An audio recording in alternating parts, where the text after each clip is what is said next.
माताएं बहुत धर्म कर्म करती हैं, सत्कर्म करती हैं, पति की लंबी आयु के लिए।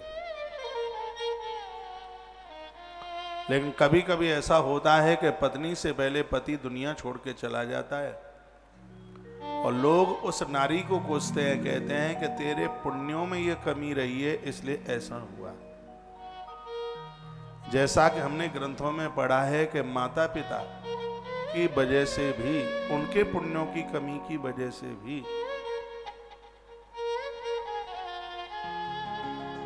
पुत्र दुनिया छोड़ के चला जाता है। और ये समाज की बड़ी एक घृणित बात है कि जो बहुओं को अपमानित करते हैं। क्या उस उत्तरा के पुण्य में कमी थी? भरी युवावस्था में जिसका पति अभिमन्यु दुनिया छोड़ के चला गया। जो अभिमन्यु है वो चंद्रमा का पुत्र था। बुध ही धरती पर अभिमन्यु बनकर के आया और उसमें एक ऋषियों का श्राप था। वो धरती पर चंद्रमा को बोला था कि तुम धरती पर आ जाइए। नारायण ने कहा था कि मैं अपनी लीला करने को जा रहा हूं, तो चंद्रमा राजी नहीं हुए आने के लिए। चंद्रमा ने कहा कि मैं अपने पुत्र को भेजे देता हूं और वो संतों से श्रापित है, उसको जल्दी आना पड़ेगा। और अभिमन्यु दुनिया छोड़ के चले गए। तो ये नहीं कहा जा सकता कि यह उत्तरा के पुण्य क्षीण होने की वजह से और अभिमन्यु मृत्यु को प्राप्त होते हुए दुनिया छोड़ के चले गए।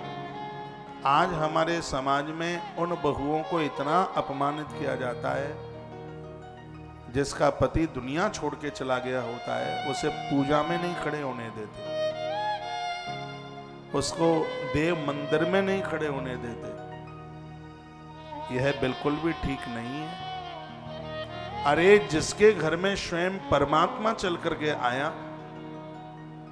और वह महाराज दशरथ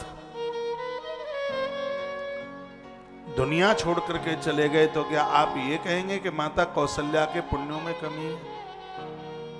नहीं, ये स्वयं का भी कारण तो हो सकता है। जिसने श्रवण कुमार को मारा तो उस महात्मा ने श्राप दे दिया था, जैसे हम बच्चों के लिए तड़फ करके मर रहे हैं राजन, तो भी अपने बच्चों के लिए तड़फता हुआ दुनिया छोड़ के जाएगा। तो इसीलिए महाराज दशरथ की मृत्यु हुई। इसमें माता कौशल्या का दोष तो बताइए, कौन सा दोष है? लेकिन उस समय ऐसा था, लोग अपने दिन का आरंभ करते थे मां कौशल्या का दर्शन करके।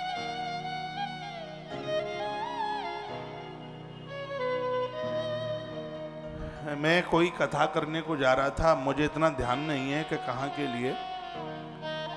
आश्रम में तो मेरी माताएं पुरुष सब लोग रहते हैं, किसी माँ ने मेरे पांव छुए होंगे। और ये सब डुकरिया पुराण इन माताओं के ही बीच में होता है और कहीं नहीं होता। मैं कथा में जा रहा था, गाड़ी में बैठने को जा रहा था, किसी माँ ने मेरे पांव छुए होंगे, उसको पति नहीं था। वो पति वाली बोली कि महाराज जी संभल के जाना और ये कथा कहीं बिगड़ ना जाए। मैंने कहा क्या हो गया है? मैं तो इन थोती बातों पर ध्यान ही नहीं देता। कहा तुमने अच्छी नारी का दर्शन नहीं किया है, ऐसी स्त्री को देख लिया है जिसको पति नहीं। उसने तो कुछ और बोला, मैं नहीं बोल सकता। मैंने कहा मैंने इस वर्ष में जो भी कथाएं करी हैं, हाँ रामेश्वर की कथा करने को जरा ध्यान आ गया ना। मैंने कहा कि मैंने इस नए वर्ष में जितनी कथा करी हैं, सबसे बढ़िया कथा रामेश्वरम की होके आएगी। और आपने टीवी पर सुनी वो कथा, कितना अद्भुत आयोजन हुआ। तो ये लोग ऐसी घृणित बातें करते हैं, ये हमारे समाज के लिए ये कभी भी शुभ नहीं हो सकता। राम की गद्दी होती है, पहला दिया माता कौशल्या जलाती है।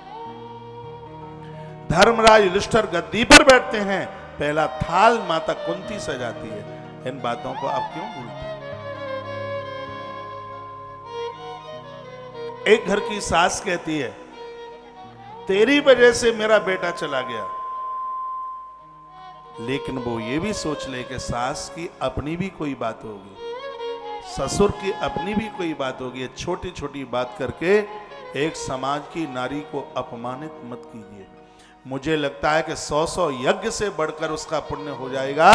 जिस नारी को पति नहीं है उसके यदि आप सहयोगी बन जाए तो अपने बच्चों को कैसे पालती है पति के अभाव में, कैसे जीवन जीती है। उसकी तो साधुता एक साधु से बढ़कर के जैसे वो गुजारा कर रही है, उसके ऊपर हर व्यक्ति उसके ऊपर उंगली उठाता है, वो कैसे कैसे समाज में जीती। उस नारी का आदर होना चाहिए, उसका मान होना चाहिए। कभी घर में कोई फंक्शन होता है और ऐसी नारी जिसको पति नहीं है उसको पहले बुलाइए, उसको आगे खड़ा कीजिए, उसके द्वारा आप फलीभूत हो रहे हैं।